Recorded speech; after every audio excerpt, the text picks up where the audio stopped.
Enquanto isso, vamos chamar nosso time para analisar toda essa situação da PEC da transição com Priscila Asbeck, que está aqui com a gente. E direto de Brasília, ela voltou para a cidade dela, para o local dela, né? Basília Rodrigues e Alexandre Borges. Bom dia para vocês, viu? Bom dia. Bom dia. Marcela, bom dia, Jairo. Gente, seguimos então aqui. Vou começar com você, Pri, para a gente falar então do valor da PEC, né? Já tem até propostas alternativas de 70, 80 bi. E aí, quando a gente fala do valor que foi apresentado, né, naquela minuta inicial pelo vice-eleito Geraldo Alckmin, fala um valor de 175 bi, podendo chegar a 200. É muito difícil que isso seja aprovado, né? Pois é o que as discussões estão apontando. Bom dia, Marcela, Jairo, Alexandre, Basília, todos que nos acompanham. Então, só para a gente recapitular um pouco, na quinta-feira passada, o vice-presidente Geraldo Alckmin apresentou essa minuta, que seria um texto inicial, uma ideia inicial para a PEC da transição, com esse valor de 200 bilhões de reais, ante o esperado, que eram 175 bilhões. O que são esses 175 bilhões de reais? É o valor total do Auxílio Brasil, que deve se chamar agora Bolsa Família, voltar a se chamar Bolsa Família, mais uma gordurinha ali de cerca de 23 bilhões de reais que o governo petista queria transformar em investimentos. Esse número caiu muito mal, foi muito criticado, gerou muito ruído entre economistas, no mercado, porque era um número que mostrava que a trajetória da dívida pública poderia caminhar para uma direção muito ruim, isso poderia se reverter em inflação e prejudicar aquela própria população que o governo está tentando beneficiar, que é a população mais vulnerável. Pois bem, depois disso,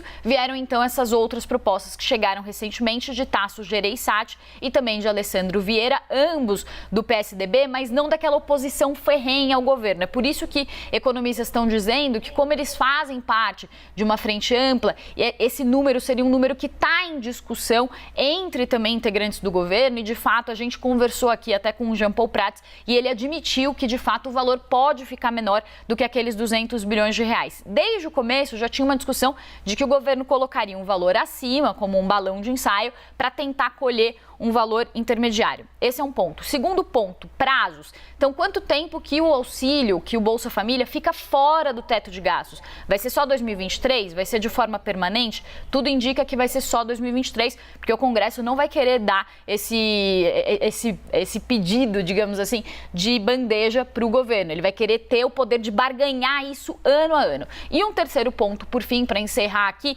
é o que o Centrão vai pedir em troca dessa negociação. E aí tem alguns rumores aí que dizem que o Centrão está querendo já institucionalizar, oficializar o orçamento secreto, as emendas de relator, dentro do orçamento para dar o seu aval à PEC. E aí esse é um temor muito grande também entre os economistas no mercado. Então tem a questão do valor que está em aberto, tem a questão do prazo que o auxílio fica fora do teto de gastos e esse terceiro ponto que também assusta muito, que é o quanto que o Centrão vai aumentar o seu poder sobre o nosso orçamento. Lembrando que o Centrão já aumentou e muito o seu poder sobre o orçamento e hoje a gente diz, até alguns economistas renomados dizem que existe um sequestro do orçamento pelo Centrão.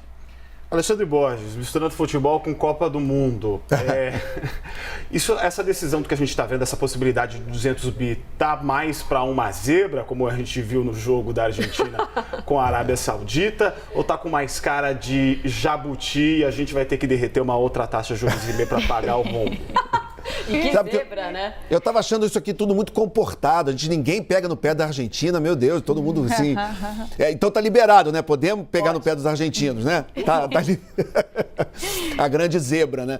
Que quebrou a banca de aposta de todo mundo, né? Quem entrou com dinheiro, quem apostou, quem que ia apostar na Arábia Saudita, né? Enfim. Bom. O que está acontecendo, e aí eu vou pegar teu gancho, realmente assim, na verdade tem um filme que está na cabeça de muita gente que é o Apertem os Cintos, o Piloto Sumiu, né? Que era um clássico da comédia pastelão lá de 1980, com Leslie Nielsen, enfim. Então, o que aconteceu foi, esse governo, Jair Bolsonaro, ele não esperava, ele não estava planejado para perder a eleição.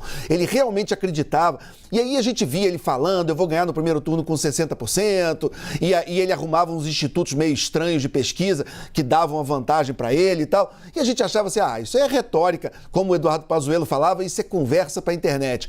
E a gente achava que ele mesmo, político experiente, 28 anos deputado, 4 anos presidente, ele não em tese, acreditaria naquela história toda.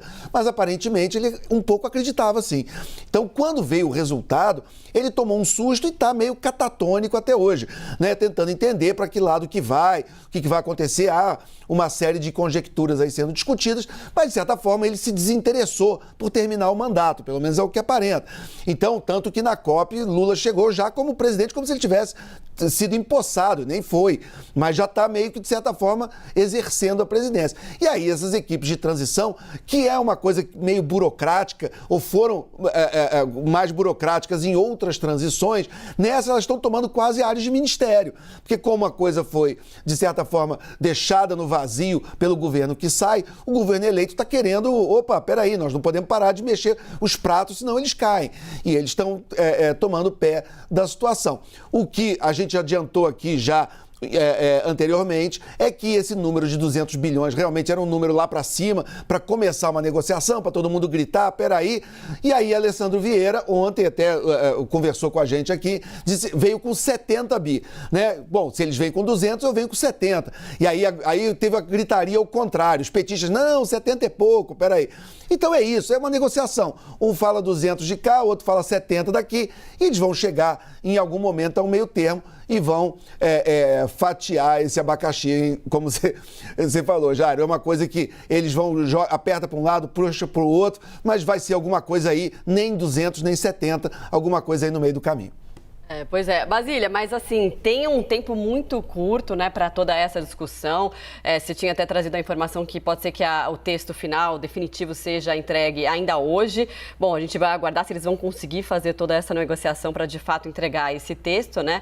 Mas, e ontem, né, como a gente mostrou aqui no live já, um trechinho da fala do presidente da Câmara, Arthur Lira, já falando, olha, não vi texto, não teve reunião ainda entre Câmara e Senado, já mostrando aquela falta de boa vontade, né, com a situação aí em relação à aprovação e à tramitação da PEC. O que deve ser, hein? Olha, o maior problema para a aprovação da PEC não é a PEC, mas essa pauta extra, como bem colocou a Yasbeck, de enfiar ali emendas do orçamento secreto, as emendas de relator. O maior problema para a aprovação da PEC é o que o Congresso quer tirar do governo eleito. Então, nesse momento que a gente tem aí chegando dezembro, o tempo vai ficando cada vez mais curto de acordo com o relógio e o prazo que estão sendo adotados pelo chamado Centrão. Essa informação de que, olha, não conhecemos o texto, todo mundo já sabe o que tem na proposta de emenda à Constituição, essa minuta que mais parece mesmo a versão oficial da PEC do governo eleito. Tá lá.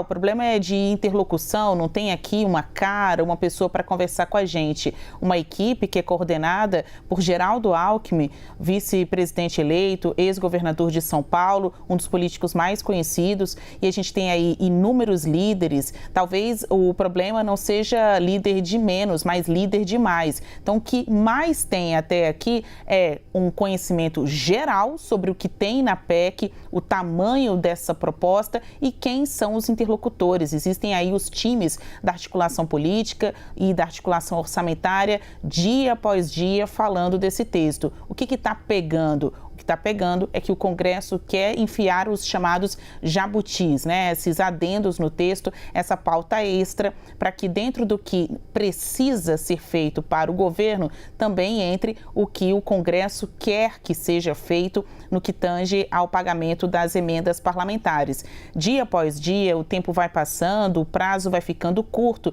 e vai ficando mais difícil a vida desse governo eleito, antes mesmo de começar para aprovação dessa proposta, que é a principal, é a que vai balizar os 4 anos de governo de Luiz Inácio Lula da Silva. A gente está falando aí da retirada de gastos sociais, mas também de investimento, do chamado teto fiscal, mais recursos para o governo poder implementar a agenda dele, fazer essa transformação, essa transição de Bolsonaro para Lula. Em outras palavras, é o Centrão colocando o seu preço, mostrando o que precisa fazer, o que o governo precisa fazer para que os deputados aprovem o que o Planalto defende para aprovação. Deixa eu só pegar rápido um gancho do que a Basília falou, porque o Centrão normalmente trabalha muito ali nos bastidores, longe do radar, mas não se enganem, o Centrão está pintado para a guerra para defender o orçamento secreto.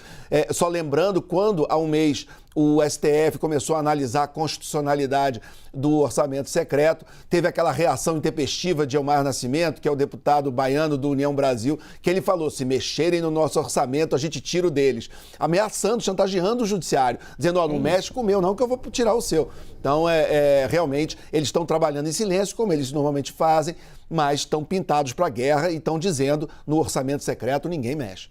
E o Supremo Tribunal Federal já disse que irá avaliar o orçamento secreto em novembro, dezembro. Então, a corrida deles contra o relógio não é para aprovar logo a PEC ou o orçamento, mas para conseguir enfiar esse jabuti do orçamento secreto na PEC e conseguir transformá-la em constitucional ou de liberação obrigatória pelo poder público antes que o STF venha e corte as asinhas.